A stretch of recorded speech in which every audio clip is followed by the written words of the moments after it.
Ya, jadi saya Bahtiar Mahmud akan melanjutkan review buku Geografi dan Ilmu Sejarah bab 3 dengan judul Geohistory dalam Perkembangannya. Menurut para ahli, geohistory adalah ilmu yang tidak hanya fokus pada gambaran geografis wilayah tertentu, tetapi juga pada pengaruh geografis terhadap jalannya sejarah. Sulban Tarjo, seorang pelopor geohistory di Indonesia, menyebutkan bahwa disiplin ini bertujuan untuk menetapkan peran lingkungan alam dalam membentuk jalannya sejarah, serta menemukan hukum-hukum sejarah yang bersifat universal. Dengan pendekatan geohistory, kita dapat memahami bahwa faktor alam seperti iklim, topografi, dan sumber daya alam memiliki peran penting dalam menentukan pola migrasi, perdagangan, hingga konflik peradaban. Perkembangan umum geohistory. Sejarah perkembangan geohistory sebagai disiplin akademik dapat ditelusuri sejak awal abad ke-20 ketika Fernand Braudel, seorang sejarawan Prancis, memperkenalkan pendekatan longue durée atau proses sejarah jangka panjang. Braudel menekankan bahwa peristiwa sejarah tidak dapat dilepaskan dari pengaruh lingkungan geografis yang seringkali berlangsung dalam skala waktu yang sangat panjang. Dalam bukunya, ia menjelaskan bahwa struktur geografis seperti lahan, sungai, dan iklim memiliki pengaruh mendalam terhadap perkembangan peradaban manusia. Di Eropa, geohistory berkembang sebagai respon terhadap kebutuhan untuk membuat analisis sejarah yang lebih terstruktur. Dengan menggunakan data geografis, pendekatan ini kemudian menjadi lebih sistematis pada tahun 1920-an dan 1930-an. Ketika para akademisi mulai mengintegrasikan geografi dengan berbagai disiplin lain seperti ekonomi dan sosiologi. Pada era tersebut, geohistory juga digunakan untuk mempelajari perubahan wilayah geografis akibat aktivitas manusia seperti ekspansi kolonial, pembangunan kota, dan migrasi penduduk. Di Indonesia, geohistory mulai dikenal pada tahun 1960-an berkat gagasan Sulban Tarjo. Ia mengusulkan bahwa sejarah harus mengintegrasikan faktor geografis untuk menjelaskan peristiwa-peristiwa besar di Nusantara.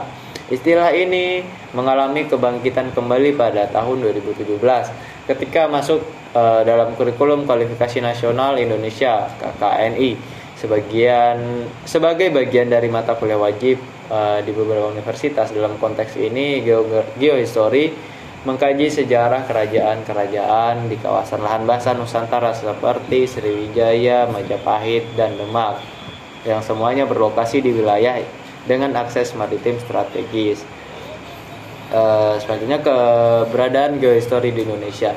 Indonesia sebagai negara kepulauan yang kaya akan keanekaragaman geografis memiliki sejarah yang sangat dipengaruhi oleh kondisi alam.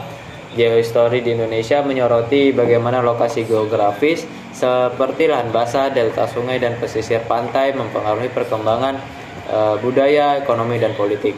Banyak kerajaan besar di Nusantara seperti Sriwijaya di Sumatera, Majapahit di Jawa Timur, dan Kutai di Kalimantan tumbuh dan berkembang di wilayah dengan akses strategis di jalur perdagangan internasional.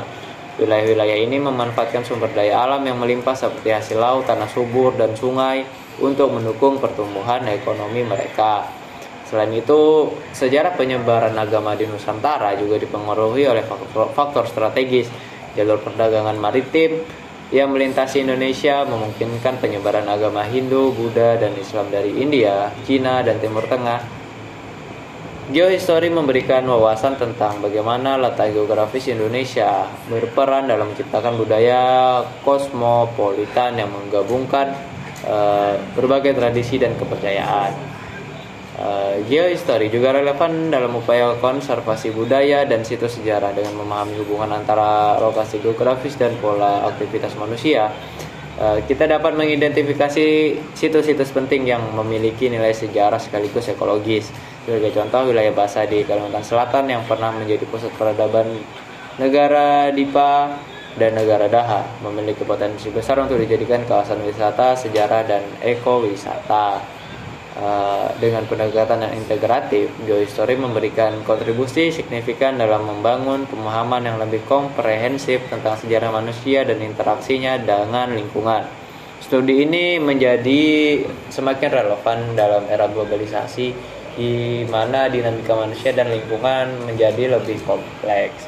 Sekian dari saya tentang review buku geohistory bab 3. Terima kasih sudah menonton. Sampai ketemu pada review buku berikutnya.